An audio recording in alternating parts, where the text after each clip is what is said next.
noite. E agradecer o convite do pessoal. O assunto que eu trouxe para a gente conversar um pouco nessa noite é um assunto muito delicado, né? No Espiritismo a maioria dos assuntos são delicados. Esse também é a maneira com a qual a gente lida com o nosso próximo, o nosso familiar, que está já na terceira idade. Nosso país, nossas famílias, né, o nosso povo brasileiro não tem por cultura, por hábito, por costume valorizar essa faixa. A gente simplesmente negligencia todo o cuidado, todo o amparo, todo o carinho. Muitas vezes a gente relega eles uma casa de repouso, lá eles ficam com um rótulo de improdutivos, né? Isso nos entristece bastante, porque hoje são eles e amanhã seremos nós. E até quando isso vai se prorrogando? E o que a gente deveria fazer para mudar isso?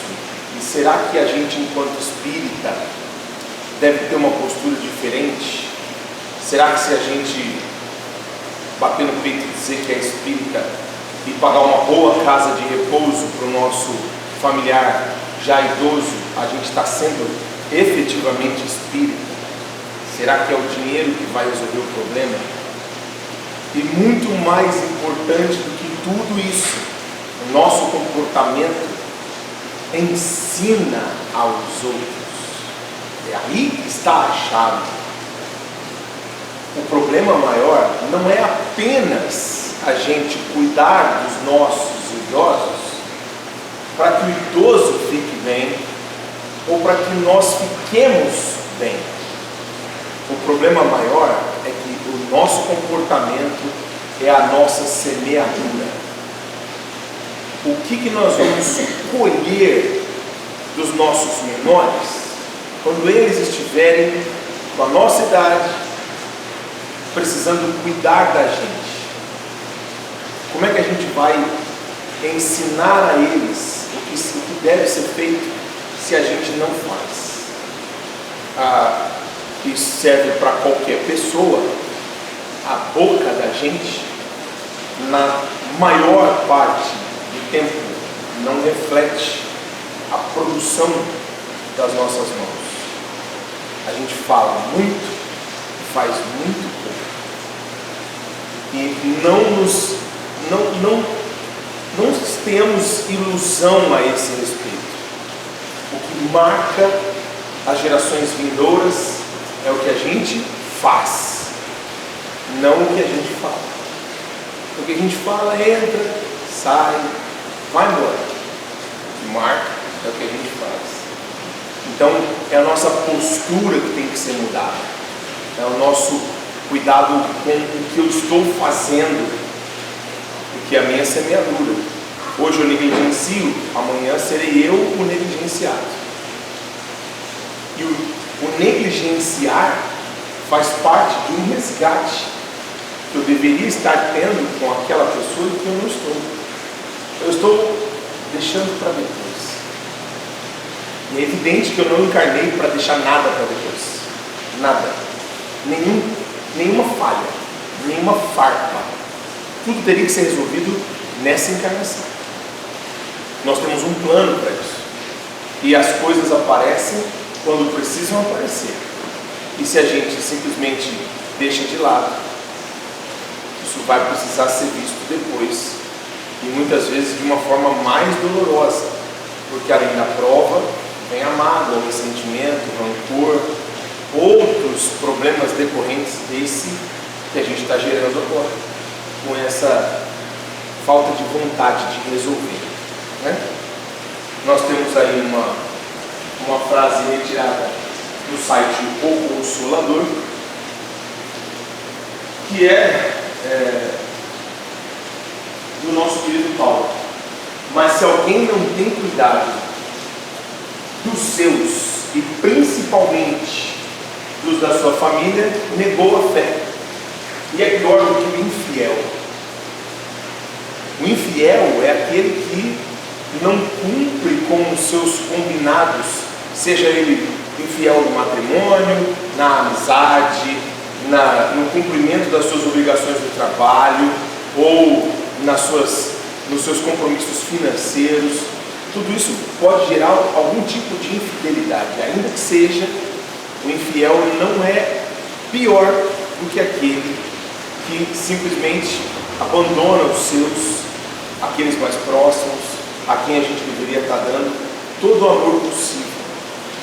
Aqueles que muitas vezes fizeram muito mais do que podiam para nos manter felizes, né? Isso infelizmente é muito triste. Então vamos lá. É o momento de avaliar os nossos sentimentos.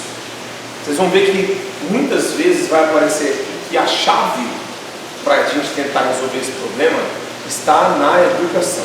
Até porque aparece muito texto do Emmanuel, que é um espírito iluminado que traz muita pedagogia, né, nas suas obras. Ele traz muito disso de estar trabalhando na educação. Nossa família, vou pedir licença para vocês para a gente ler juntos, tá? Nossa família é o nosso cadinho de purificação. Para quem não lembra o que é cadinho é aquele instrumento que a gente costuma chamar de pilão, um tamanho grande, um pequenininho é o cadinho, né? Nossa família é o nosso cadinho de purificação. Nosso lar é a primeira escola. Nossos relacionamentos familiares representam a oportunidade do reencontro feliz, onde fortalecemos os laços de amor e aprendemos a valorizar o momento com os quais ainda não nos foi possível conjugar o verbo amar. É no seio familiar que nós temos que ter o nosso foco, o nosso resolver os problemas. Quantos de nós aqui, e isso serve também para aqueles que não possuem mais essa vestimenta densa, mas que também aqui ficam algo para ver o que a gente vai falar, quantos de nós aqui, muitas vezes nos preocupamos muito mais com pessoas que não são do nosso seio familiar, do que com aqueles que estão dentro de casa, aqueles que estão ali segurando a barra conosco. E aí então a gente negligencia toda essa obra que deveria estar sendo feita ali dentro. Nós não devemos fazer o contrário, cuidar só dos nossos e negligenciar os outros, também não, mas a gente precisa ter prioridade, e a prioridade é a nossa casa, a nossa família. Seja a nossa família constituída por nós, ou aquela família que nos permitiu a vinda aqui nessa encarnação, que é a família que originou essa vestimenta dessa aqui que a gente ocupa, né? Todos eles aí, esse enlace todo que foi sendo gerado, precisam demais do nosso auxílio. E muitas vezes a gente vai deixando para lá por causa de uma mágoa, por causa de um ressentimento, por causa de um Natal que alguém fez alguma coisa que a gente não gostou, uma Páscoa, uma palavra dita errada, de forma mais áspera. E a gente vai então deixando de lado aquele relacionamento, porque muitas vezes a gente acha mais fácil. É mais fácil eu nem ligar mais para essa pessoa, nem conversar mais com ela, porque toda vez dá problema. Para que eu vou me desgastar? Nós vamos nos desgastar porque nós precisamos aparar as nossas arestas. Nós vamos nos desgastar porque a gente se ama, porque a gente precisa resolver este tipo de pendência. Porque se a gente passar a encarnação toda evitando o encontro, nós vamos ter que nos encontrar muitas outras vezes. Isso vai contra a nossa súplica de reencarne, né? A gente estava lá e falou, não, dessa vez vai ser diferente, eu vou resgatar, eu vou resolver, fica tranquilo, vai dar tudo certo. Chega aqui, o que a gente faz? A gente opta pelo mais fácil. Eu sempre falo, é igualzinho um aluno. A gente é tudo aluno, pena que nem todo mundo é aluno na frente, a maior parte é aluno do fundo. Então o que é mais fácil? O cara estudar o ano inteiro e no final do ano sair de férias, ou ficar de férias o ano inteiro e no final do ano estudar para a recuperação? Se é mais fácil a segunda opção, é o que nós vamos fazer. O que é mais fácil? Estudar para fazer o trabalho, e ler, e aprender, e apresentar o trabalho, ou então copiar o trabalho do colega, colocar na pastinha ali, entregar para o professor, dar aquela maquiada e está tudo certo. Esse segundo aí é a gente. A gente vai dando um jeitinho, a gente vai, né, dando uma torcidinha aqui, uma ali, estacionando o carro na vaga de deficiente, na vaga de idoso. Não é assim que a gente faz? É sempre assim. A gente é tão preguiçoso, infelizmente vocês vão ter que concordar comigo. A gente é tão cheio de acreditar que o nosso erro está certo, que a gente chega ao cúmulo de reclamar quando a polícia coloca radar na rodovia. Deus me livre, nessa rodovia, está lotada de radar. Essa polícia só sabe multar.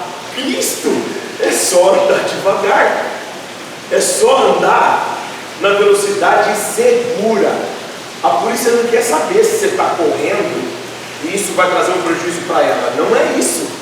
É que o nosso dinheiro do imposto é pago para que a polícia nos proteja, muitas vezes da nossa imprudência. Então ela põe radar, porque se eu tiver que pagar uma multa, eu vou ter que aprender pelo meu bolso a andar numa velocidade segura. A minha família vai agradecer porque eu estou andando devagar. E as pessoas ficam bravas porque tem radar escondido. É só andar devagar. A gente é incrível, a gente se engana. Isso eu estou falando de trânsito. Você imagina no seio familiar o quanto que a gente acha que está certo, que está cheio de si, fala, não, é assim mesmo, não tem que aguentar desaforo, no fim da história. A gente não está tão certo quanto achava, né? E o Espiritismo está aí para ajudar a gente com milhares de textos que vão esclarecendo isso para a gente, tá? Vamos ver então, continuando aí o nosso assunto sobre os idosos. Já estou aprendendo a mexer com isso, então. Emmanuel nos convida a refletir na necessidade do afeto nas relações, da ternura que começa com os primeiros cuidados, no respeito às diferenças, estabelecendo a educação que não pode prescindir dos exemplos positivos. Sabe o que é curioso? Quando a criança ainda é bem jovem, a gente agrada, lida com muito carinho, com muito afeto, muito tato, e a gente faz isso por dois motivos. Primeiro, porque a gente quer o bem daquela criança. Segundo, porque a gente quer que ela também faça isso conosco. Há um interesse no carinho daquela criança. Ninguém dá carinho sem esperar o carinho de volta. Você pode ver que às vezes a criança ainda não tem terminação nervosa para movimento sutil no bracinho, né? Ele encarnou naquele corpinho e o corpinho não oferece condição para que ele possa fazer um movimento suave. Aí você está com o neném no colo, passando a mão no rosto do neném, o neném quer retribuir isso. E aí o cérebro dele manda informação para o braço, falando, poxa, vamos fazer um carinho no papai também. Passa o braço no rosto do papai, e ele manda muito estímulo, e o braço vai de uma vez e pá! Manda um tapa no rosto da gente, a gente leva um susto, né? Fala, aí a criança racha o bico de rir. Ele acha o máximo, que ele fala, eu quero fazer um carinho, te dei um tapa, foi sem querer. É curioso que a gente está cuidando daquela criança para que ele tenha esse tipo de lida com as outras pessoas e conosco. Mas nem sempre a gente olha para o nosso comportamento assim, né? Naqueles momentos a gente fala baixinho, ter neném em casa é tudo de bom, todo mundo fica educado, ninguém fala alto, todo mundo dorme cedo. Eu falo que a gente tinha que ter neném em casa a vida inteira. A vida inteira é uma bênção ter neném em casa. Ninguém liga música alta, é uma bênção, a casa fica cheirosa. Aí o pessoal vai crescendo, meu amigo, vira tudo de cabeça pro lar, né? Muito bem. Neste momento mágico, né, no momento em que a concepção da vida ocorre, aí, aliás, esse carinho todo já acontece no ventre, né? A mulher grávida recebe um carinho das pessoas que ela nunca nem viu, impressionante. Quando a mulher está de barrigona, o trânsito muda por causa dela. Se ela pisar lá na faixa de pedestre, o pessoal para e fala, não, ela está grávida. Ela entra na fila do banco, todo mundo quer pôr a mão na barriga. Ai, que linda, ai, que coisa maravilhosa. E aí A criança, então, naquele instante, vai recebendo todo esse carinho, toda essa energia positiva. As trocas da nutrição do corpo e da alma se estabelecem. Com um contrato de vida e eternidade, a educação começa na gestação. E aí é ali que a criança já vai percebendo o que ela tem que fazer, porque ela está sentindo dos pais uma série de sensações novas que precisam ser trabalhadas dentro dela. Cada um de nós aqui veio com uma coleção de sentimentos que estavam guardados. Coube a nossa educação tirar da gaveta só os bons sentimentos e deixar os ruins dentro da gaveta. Só que olha, eu vou falar a verdade, ninguém falou em nenhum livro, e eu procurei em nenhuma obra, que tudo isso é fácil. Não é. É fácil para quem já está mais evoluído que a gente. Então, nós precisamos nos esforçar ao máximo. Mas uma vez eu li no livro dos Espíritos que não basta a gente apenas fazer o bem. Nós temos que fazer o bem no limite das nossas forças. Porque todo o mal decorrente do bem que nós não fizermos e podíamos fazer, também é de nossa responsabilidade. Está no livro dos Espíritos. Então você vê até onde vai a nossa responsabilidade. Olha que coisa mais linda esse nenenzinho.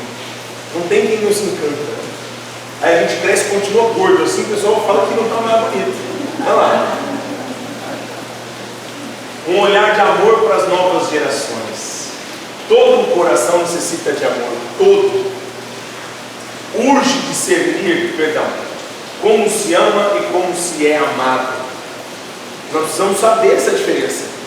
Como amar e como ser amado. E o que é o amor? Porque muitas vezes o amor é confundido com possessão, com posse. Ah, ele é meu, ela é minha. Ninguém é de ninguém. Tem um livro da Zíbia Gaspareto que tem esse título que é ótimo. Recebeste no templo familiar o sublime mandato da vida, favorecer ao idoso dias mais felizes. E agora a gente chega lá. Quando o Evangelho penetra no lar, é a primeira forma da gente conseguir então educar os nossos pequenos para que a vida deles tome um curso um tanto quanto adequado para que essa encarnação dele seja mais proveitosa possível por ele. Uma das primeiras medidas que a gente deve fazer é o Evangelho no lar. Toda vez que a gente abre a obra do Evangelho na nossa casa, a gente permite a entrada de bons fluidos, de bons amigos que ali vêm para nos auxiliar. A gente fala muito aqui de palestra de obsessor, né? É bem comum no Espiritismo a gente falar de obsessão. E aí a gente fica com essa ideia na cabeça de que toda vez tem alguém que não é tão bom assim nos acompanhando, né? Você fica sempre pensando assim, ah meu Deus, será que tem alguém me acompanhando? Será que essa pessoa que está me acompanhando me quer bem? Isso é bem infantil da nossa parte, ter que pensar nisso. Porque as pessoas que nos acompanham são aquelas que a gente ama. São aquelas que a gente atrai para conosco. Se nós tivermos uma leitura edificante, se a gente tiver bons pensamentos, se a gente faz o bem, se a gente faz o Evangelho, por que um cara que não nos quer bem vai nos acompanhar? Não tem terreno. É a mesma coisa que a gente acreditar que vai dar mato num lugar que a pessoa está a vida inteira carpindo.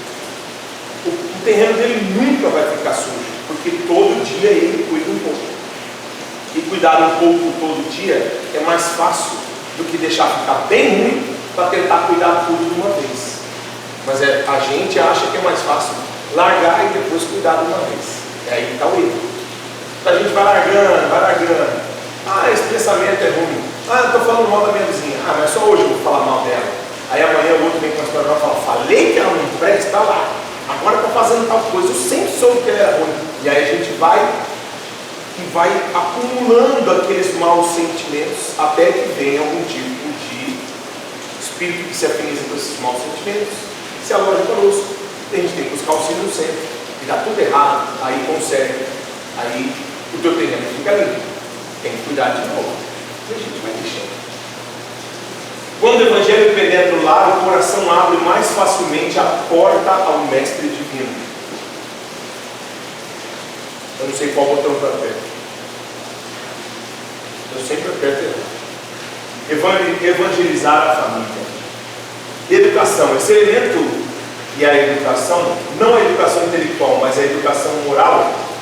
Não nos referimos, porém, à educação moral pelos livros, e sim a que consiste na arte de formar os caracteres a que incute hábitos, porquanto a educação é o conjunto dos hábitos adquiridos.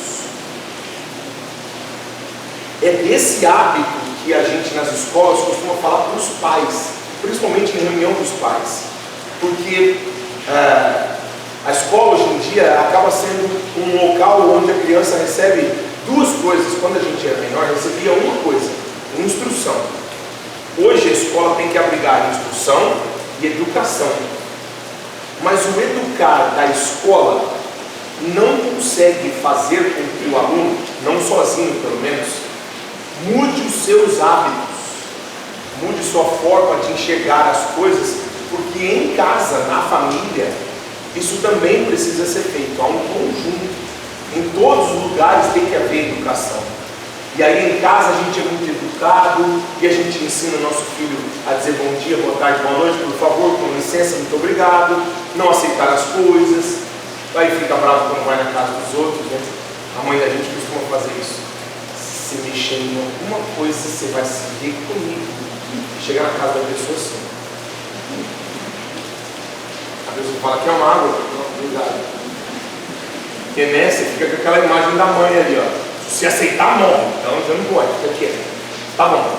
Só que quando a gente assume o trânsito no carro, dentro do carro a gente fica uma pessoa diferente. A gente tem pressa, você reparou? Se a gente está no carro, a gente tem razão. Então a gente tem razão de estar correndo, a gente tem razão de passar aquele quebra-mola mais rápido, ninguém está certo, só a gente. Você estaciona o carro, desce, você fala, como é que esse cara não parou para o pedestre? Pelo amor de Deus, quem está correndo tanto? Você acabou de passar correndo ainda. A gente é sempre assim. A educação a gente tem que ter ela em todo momento, a todo instante, com todo mundo. Falta isso demais para a gente. Nós precisamos trabalhar isso aí. Hábitos que lhe permitirão atravessar menos penosamente os maus dias inevitáveis. Esse é o ponto de partida, o elemento real de bem-estar, a garantia da segurança de todos. Uma vez perguntaram por um sábio, se você pudesse dar um conselho, uma frase para uma pessoa que ela pudesse usar pela vida toda em qualquer situação, que frase você diria a essa pessoa? E o sábio sem pestanejar respondeu, a frase que eu diria é essa: isto também vai passar. Tudo vai passar. Então a pessoa ganhando a Mega Sena, ficou rica, está feliz porque ficou rica, essa felicidade vai passar. Você está triste porque você ficou doente, descobriu que tem uma doença grave, essa tristeza também vai passar. E você voltou a ficar feliz porque vai vir um bebê, e aí você está muito feliz, essa felicidade também não é para sempre, vai passar. Você está estressado com o teu serviço, esse estresse também vai passar. Isso também vai passar, nada é para sempre. A gente às vezes acha que as coisas são para sempre, e elas não são nada para sempre. Não somos amados pelo que ensinamos com a boca, mas sim com o que ensinamos com o coração. Frase do Chico. E o centro espírita ajuda a gente muito. O centro espírita é a casa onde crianças, jovens, adultos e idosos têm a oportunidade de conviver, estudar e trabalhar dentro dos princípios espíritas.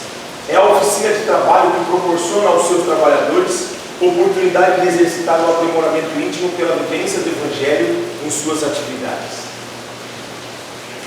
Uma casa espírita é uma escola onde podemos aprender e ensinar, plantar o bem e recolher as graças, aprimorarmos e aperfeiçoar os outros na senda eterna. Mudar a sociedade não é fácil, mas mudar a forma como tratamos as pessoas à nossa volta é algo que está inteiramente ao nosso alcance. Agora nós vamos falar um pouco mais do idoso, né? A gente trata essa parte da educação no começo, A gente fala mais um pouquinho de idoso. O pessoal falou para mim que eu posso ficar aqui hoje à vontade, porque está chovendo. Nós vamos ficar aqui até umas 11 horas, mais ou menos. Amanhã é feriado, ninguém precisa trabalhar mesmo. Então nós vamos ficar falando aqui. Só tem 48 mil slides, daqui a pouco acaba. Doutora Roberta da Silva, médica especializada em geriatria, explica que na cultura oriental, o idoso é um membro da família detentor de sabedoria e merecedor de profundo respeito. Vou fazer uma pausa para lembrar de uma coisa. A gente já viu algumas telenovelas em que as pessoas de certas regiões, como a Índia, por exemplo, tinham lá na casa delas a pessoa mais velha da família. E ela era sempre a pessoa que era a mais bem servida. Tudo eles perguntavam a ela, todo mundo devia gratidão a ela, amor a ela ficava no topo da hierarquia familiar. Isso é cultural lá.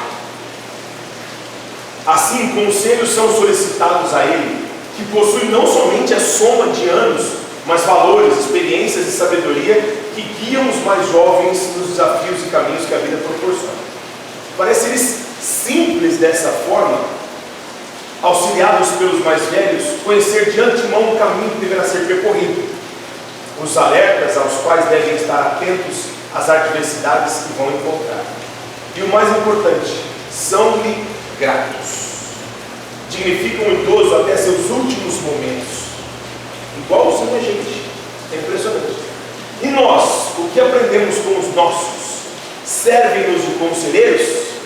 Respeitamos-nos como merecem? A doutora Roberta Silva acredita que não. Uma vez que a nossa sociedade, a julgar por tudo aquilo que podemos observar, tem outro olhar diante da terceira idade. Os idosos muitas vezes acabam ocupando um status de improdutivos. Não trabalham mais, como se o mercado de trabalho lhes oferecesse chances dignas para produzir. Com certeza chegou a hora de educar-nos e a nossos filhos. Mostrar-lhes que aquelas rugas não assinalam apenas dias e dias vividos, mas são as marcas dos trabalhos que tiveram para que hoje estivéssemos aqui em razoáveis condições de cultura, conforto e bem-estar. Aconchego doméstico só o lar tem condição de oferecer.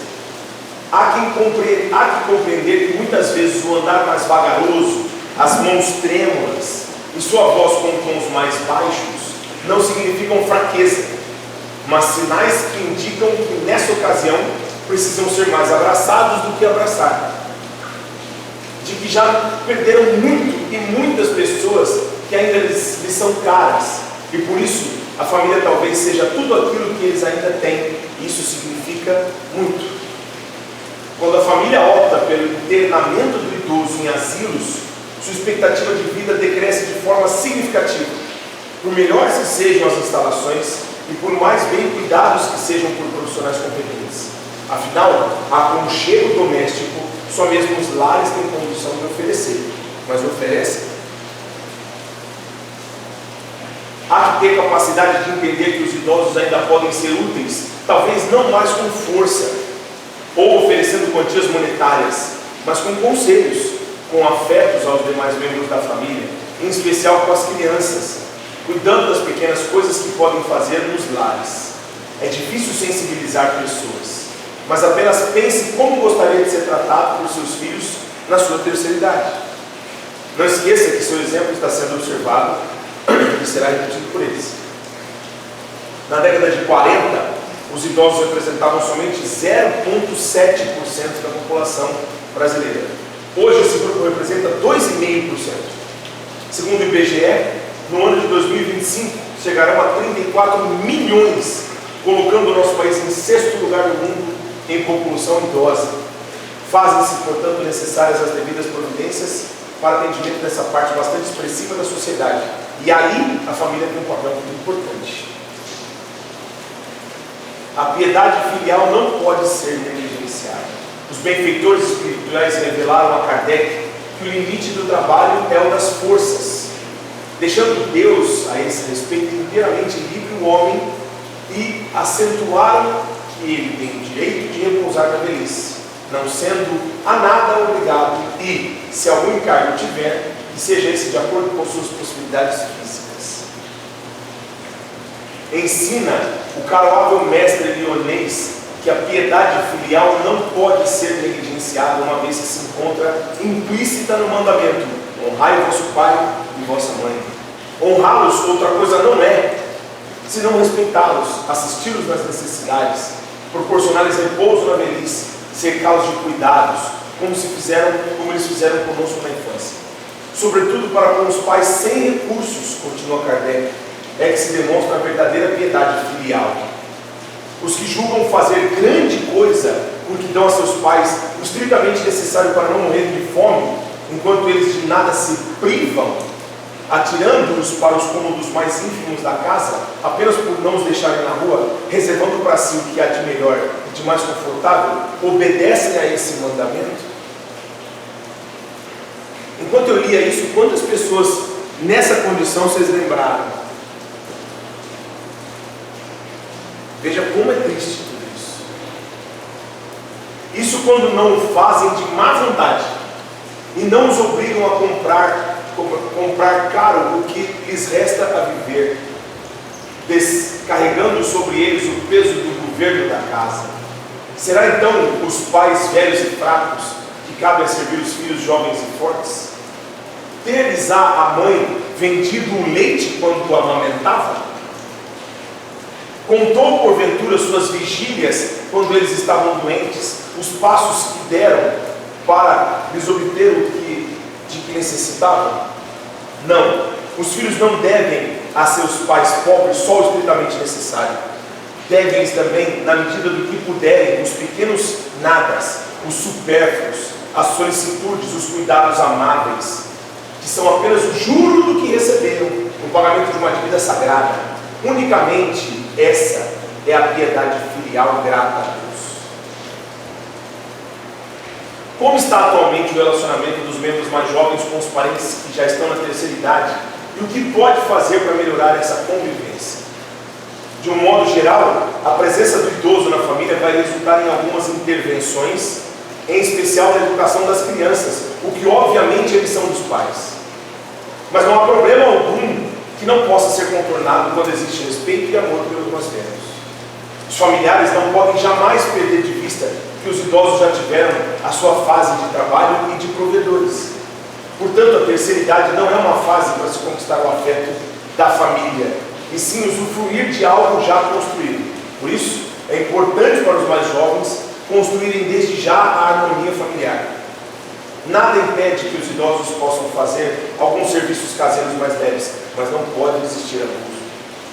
Os idosos alimentam a expectativa de receberem atenção e cuidados dos filhos e netos, no momento em que perderem ou tiverem suas capacidades físicas e intelectuais diminuídas, fantasma constante a perseguir e preocupar os mais velhos. Essa dependência se caracteriza num verdadeiro acordo tático, ou seja, uma negociação na qual os pais acalentam a expectativa de obter no momento em que necessitarem a retribuição pela dedicação oferecida à família. Afinal, o que o idoso necessita então? O que o idoso necessita é sentir-se valorizado. Nesse sentido, cabe aos membros da família entender essa pessoa em seu processo de vida, de transformações, conhecer suas fragilidades, modificando sua visão e atitude sobre a velhice e colaborar para que o idoso mantenha sua posição junto ao grupo familiar e à sociedade. Vamos fazer uma pausa aqui só para a gente conversar um pouquinho. Não deveriam haver casas de repouso, percebe? Não deveriam haver lar de idosos. Não deveriam. Essas pessoas deveriam estar com as famílias delas. A família deveria fazer tudo que for possível para cuidar delas. Nós não enxergamos assim. Nós enxergamos a família fazendo tudo que pode pelas crianças, mas não pelo idoso. Por quê? Onde a gente está errando? Onde é que está a falha?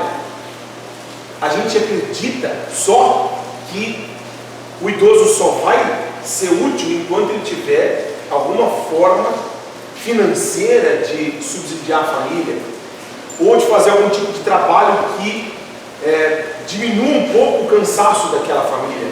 Então, o idoso em casa lava uma roupa e passa um pano no chão e lava um banheiro, trabalhar como se fosse um empregado. Do contrário, então, ele não se sente valorizado. Será que a gente sabe o que é isso? O que é não se sentir valorizado, se sentir algo inútil, se sentir pior que um cachorro. Porque o cachorro ainda cuida da casa. Por mais que a gente trate o nosso cachorro de qualquer jeito, isso é outra falha da gente. A gente deixa ele na chuva, a gente põe a ração e a água lá e a gente acha que é só disso que ele precisa. Põe água, a ração e fala, tá bom, você está querendo o quê? Você tem água e ração, o que mais você quer? Vou ficar aí fora, estou me perturbando aqui. Ele está ali para amar a gente. A gente escolheu viver com ele. E a gente muitas vezes não tem tempo para fazer um carinho no nosso cachorro. A gente tem tempo para muitas coisas. Até porque para tudo há um tempo. Somos nós que não dirigimos esse tempo. E para o nosso idoso, para o nosso ente familiar, que sem ele, a linhagem toda da nossa família sucumbiria. Tudo que aquela pessoa fez, todo investimento, não valeu de nada. A pessoa se sente um nada. Na escola, às vezes, a gente se sentia assim. Na nossa geração, não tinha tanto pudor com o aluno como tem agora. Né? Muitas vezes a gente não aprendia aquele problema de matemática que a professora estava explicando e todos os outros colegas aprendiam e a gente não. A gente se sentia bastante inútil. A professora fazia questão de falar isso para a gente. Você é um inútil, você é um burro, você nunca vai ser nada na vida, porque você não consegue aprender uma regra de 3. Você falar para tua mãe isso, ela está perdida com você, porque você não vai virar nada. Já ouvi isso, e já vi amigo meu ouvir isso. Se sentir inútil não é bom em nenhuma idade, nem na infância, nem na fase adulta, nem na adolescência, e muito menos na terceira idade. Principalmente quando esse sentimento vem daqueles que a gente mais se esforçou para dar amor, carinho. Quantas e quantas vezes a gente não ficou sem prover recursos para a gente, para prover recursos para essas crianças, investindo neles e deixando aqueles que investiram em nós para trás. Dá errado. Nessa fase da vida, o que o idoso necessita é sentir-se valorizado, viver com dignidade, tranquilidade e receber a atenção e o carinho da família. Aí você vai falar para mim assim, mas você está falando isso aí, você está achando fácil. Você conhece a pessoa da minha família lá? Aquilo é ruim, aquilo é uma cobra. Joga um contra o outro, fala mal de um, fala mal de outro, e dissimula, finge, mente. E aí cada vez que a gente aponta para aquela pessoa para dizer de um defeito dela, tem 3 dedos nossos apontando para a gente. Em nenhum momento daqui, dessa apresentação, ou de qualquer obra, nós vamos ler a seguinte frase: só cuide do idoso que te trata bem. Só dê amor àquele que te ama. Só cuide daquele que é fácil cuidar, daquele que não dá trabalho. Em nenhum livro está escrito isso. Nenhum. Esse é o pão. O idoso difícil, bocudo, mal agradecido. Esse é o pão. Pergunta se o diamante gosta da lixa. Ele não gosta. Pergunta se você catar um diamante e ficar passando algodão nele, se ele vai virar um diamante polido. Nunca. Tem que ser uma lixa dura, a mais dura possível. Aí o diamante brilha. A gente é o diamante. É a gente que está escolhendo esfregar o algodão. Vai esfregar o algodão ou vai esfregar a lixa? Lixa braba. É a lixa. É ali que está a fonte de renovação. Isso acontece em qualquer relacionamento da família. Cabe a nós burlar isso e aprender com isso e resolver isso. O problema precisa existir. É ali que ele tem que estar. Ele está no lugar certo, na hora certa. Ah, mas eu tinha uma vida tão boa, fui arrumar para a minha cabeça, trouxe essa pessoa para morar comigo, só faz inferno na minha vida. A pessoa está trazendo as dificuldades que você precisa ter porque você estava com uma vida improdutiva. Uma pessoa que tem uma vida ótima, que não tem nenhuma dificuldade, está se transformando por quê? Por amor? Ah, eu preciso me melhorar, vou melhorar por amor. Não está, ela estacionou. Ela precisa de produção, precisa do impulso. Você vê a invenção que nós temos aqui, ó, que é maravilhosa, chamada automóvel. Pô, automóvel leva a gente para tudo que é lado, chovendo, sem chuva, tem ar-condicionado, é maravilhoso. Você já parou para pensar que o automóvel funciona com fogo? É com fogo, não é com carinho. É cacetada dentro daquele motor, a coisa é tão incrível, é tanta pancada, é tanto calor, que se você não tiver uma água para esfriar ali, para dar uma segurada na onda, ele derrete. Dentro da nossa casa tem que ter um problema. A gente pede no Pai Nosso. Nós não rezamos o Pai Nosso aqui pedindo pão nosso cada dia? É um problema. Ou acho que é um pão integral, 7 grãos, com uma margarininha gostosinha derretendo. Não é não. Não é. É a dificuldade. E a gente tem que apaziguar. Nós temos que funcionar que nem um carro que vai esfriando o motor para ele não derreter. E dura muito o motor. E a família da gente também. É a gente que tem que organizar isso aí e tocar. E é difícil, E quando a gente encarnou, ninguém falou que ia ser fácil. Se a gente quer moleza, então a gente não precisa nem encarnar. Vão ficar no umbral, quietinho, comendo lama, tomando pancada. Pronto. É lá o lugar da gente. Quer evoluir? É pancada. Ou então, estaciona. Mas o quê? A gente tem que preocupar com a evolução da gente, não é assim? É a nossa evolução que vale. Eu preciso me melhorar. Eu preciso dar o máximo que eu posso para esforçar aquele que vive comigo para que ele melhore. Eu não posso desistir de melhorar aqueles que estão comigo. Eu tenho que lutar até o fim das minhas forças. Eu não posso desistir de ninguém. Então eu preciso me melhorar e eu preciso arrastar a turma comigo. Do contrário, não valeu de nada a minha súplica para reencarnar. Não adiantou. O Espiritismo será o que fizerem os homens. Ao contato da humanidade, as mais altas verdades às vezes se desnaturam e obscurecem.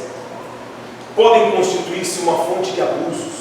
A gota de chuva, conforme o lugar que cai, continua sendo pérola ou se transforma em lodo. Essa chuva, tão transparente, você põe a mão, pega ela, está limpinha, uma coisa linda. Se ela cai na lama, suja. O que a gente está fazendo com o Espiritismo? O Espiritismo é luz. Está aí para clarear a nossa mente. Por quê? Se a gente tem ignorância, se a gente não conhece o Espiritismo, se a gente erra por não conhecer, tudo bem. Conhecer e errar, aí a coisa complica. Eu canso de falar para o pessoal, tem aluno meu às vezes que fala assim: nossa, professor, você é espírita? O que acontece lá no centro? Eu falo, espírita. Acho que um dia eu vou lá. Eu não estou em nenhuma religião, acho que eu vou lá. A primeira coisa que eu falo para ele: pensa bem. Nossa, professor, por quê? Eu falei, porque você vai ganhar um negócio chamado responsabilidade. E a hora que você tiver responsabilidade, meu irmão, não dá para correr dela. O Espiritismo vai te clarear a vista. Você nunca mais vai poder falar, pô, eu não sabia. Ah, sabia. Sabia, velho. Não tem conversa. Qualquer livro que você lê, qualquer palestra que você assiste, vai te clarear. E uma vez que você clareou a vista, ou você trabalha, ou então a tua dor vai ser muito maior. Então é um risco. Entrou daquela porta para dentro, falou que é espírita, aguenta. Aguenta porque é pesado. Ou a gente muda, ou o Espiritismo, ao invés de continuar cristalino, vira ramo. Leão Denis no Invisível, a obra. Espíritas, as gerações futuras precisam da semeadura do teu amor e do teu trabalho. É neles que a gente tem que pensar. Agora me complicou com essa rodinha aí, eu não estou conseguindo ler mais não. Deus nos concede a cada dia uma página de vida nova no livro do tempo. aquilo que colocarmos corre por nossa conta. Eu vi muitas obras do Chico falando isso, né? Nós temos todo dia uma página em branco.